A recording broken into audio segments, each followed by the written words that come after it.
Sierra Nevada avalanche killed a group of 6 moms who bonded over the outdoors. Today's story is one of friendship, courage, love for nature, and a tragedy that no one saw coming. In the breathtaking mountains of the Sierra Nevada, a group of 6 mothers set out to do something they had done many times before: hike together, breathe in fresh alpine air, and reconnect with the wild landscapes they loved. But that trip would end in heartbreak. An avalanche, sudden, violent, unstoppable, would claim the lives of women who had bonded over adventure, motherhood, and the outdoors. This is the story of 6 friends, their final journey, the power of nature, and the questions left behind. These women weren't strangers thrown together by chance. They were mothers. They were community leaders. They were outdoor enthusiasts. Many reports say they met through school events, youth sports, and local outdoor clubs in Northern California. Over time, their casual meetups turned into something deeper. Weekend hikes, camping trips, snowshoe outings, trail runs at sunrise. They called themselves an informal mom adventure crew. They bonded over raising kids, balancing careers, supporting each other through marriage struggles, stress, and everyday chaos. And most importantly, reconnecting with themselves through nature. For them, the mountains weren't just scenery. They were therapy. The Sierra Nevada had always represented freedom, resilience, and perspective. None of them imagined it would become the place where their lives would end. It was winter. Fresh snowfall had blanketed higher elevations. Conditions were beautiful, almost postcard perfect. But beneath that beauty was danger. The group reportedly planned a backcountry snowshoe or ski trip, something they had experience doing. These weren't reckless amateurs. They had gone out in snow conditions before.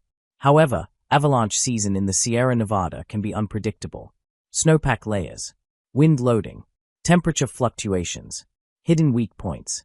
The women reportedly checked conditions before heading out. But avalanche forecasting is complex. Even experienced outdoors enthusiasts can misjudge risk. Some experts later explained that avalanche terrain can shift quickly, sometimes within hours. At some point during their outing, disaster struck. A massive slab of snow broke loose above them. In seconds, tons of snow raced downhill. Avalanches can move at speeds up to 80 miles per hour. There is often no time to react. To understand this tragedy, we need to understand the force of an avalanche. When a slab avalanche breaks, a cohesive layer of snow separates from the weaker layer beneath it. Gravity takes over. The snow fractures and accelerates downhill. Within moments, victims can be knocked off their feet, buried under several feet of snow, pinned against trees or rocks. Snow behaves like cement once it settles. Rescue survival windows are heartbreakingly short. Statistics show that if buried, survival chances drop dramatically after 15 minutes. After 30 minutes, survival rates plummet. Even if someone isn't deeply buried, trauma injuries can be fatal.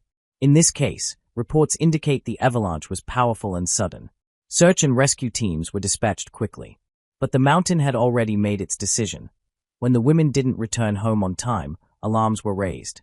Families called authorities. Search teams mobilized. Local sheriff's departments and mountain rescue units began scanning the area. Helicopters flew overhead. Rescue crews navigated unstable snow. Avalanche dogs were brought in. The terrain made recovery difficult. And the emotional weight for rescuers was immense. This wasn't just a search. It was a race against time. Tragically, one by one, the bodies were located. 6 mothers. 6 friends. Gone. The news sent shockwaves through their community. Vigils were held. Schools offered grief counseling. Hundreds gathered with candles, boots lined up in tribute, and photos of the women smiling in hiking gear. They weren't defined by the tragedy. They were remembered for coaching soccer, volunteering in classrooms, organizing fundraisers, supporting local trail preservation, showing up for one another. Their children lost mothers. Their partners lost spouses. Their community lost leaders. One friend reportedly said, "They didn't just love the outdoors, they loved life." The mountains had been their shared sanctuary. Now they became a place of sorrow. After tragedies like this, questions inevitably follow.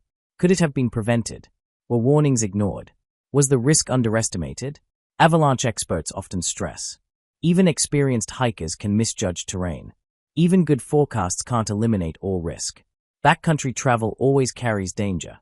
Important safety measures often include avalanche transceivers, probes and shovels, training in snowpack assessment, conservative route planning, avoiding high-risk slopes after heavy snowfall.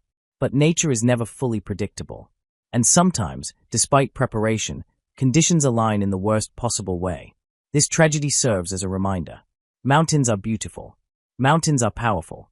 Mountains demand humility. In the aftermath, communities often try to create meaning. Scholarship funds were discussed. Memorial trail markers considered. Outdoor safety awareness campaigns proposed. Their story sparked renewed conversations about avalanche education, outdoor safety for families, the balance between adventure and risk. But beyond safety debates, something deeper remains. They lived boldly. They nurtured friendship. They chose connection over isolation. In a world where many parents feel overwhelmed and disconnected, these 6 women carved out time for joy. And that matters. This isn't just a story about tragedy. It's about friendship. It's about motherhood. It's about the healing power of nature and its unforgiving force. The Sierra Nevada will continue to stand tall. Snow will fall again. Hikers will return. Life will move forward. But for 6 families, everything changed in an instant. If there is one takeaway from this story, it's this. Adventure requires respect. Nature demands preparation. And the time we have with the people we love is never guaranteed. Tonight, as you go about your day, think of the 6 moms who found strength in the outdoors and who found each other in friendship. May they be remembered not just for how they died, but for how fully they lived. High above California, the mountains rise in silent majesty. The granite peaks of the Sierra Nevada stretch across the horizon, beautiful, ancient, and indifferent. For 6 mothers, these mountains were not a threat. They were a sanctuary, a place to breathe, a place to reconnect, a place to feel alive. But on one winter day, the snow shifted, the mountain moved, and everything changed. These were not thrill-seekers chasing danger. They were everyday women with extraordinary bonds. Friends who met through school carpools, soccer practices, PTA meetings, weekend camping trips. Over time, motherhood brought them together, but the outdoors kept them close. They shared sunrise hikes, trail runs before the kids woke up, snowshoe adventures in winter. To them, the wilderness was freedom. One friend described their outings as reset buttons for our lives. In the chaos of raising children, these women carved out sacred time for themselves. And they chose the mountains. Winter in the Sierra Nevada is breathtaking. Fresh powder glistens. The air is crisp.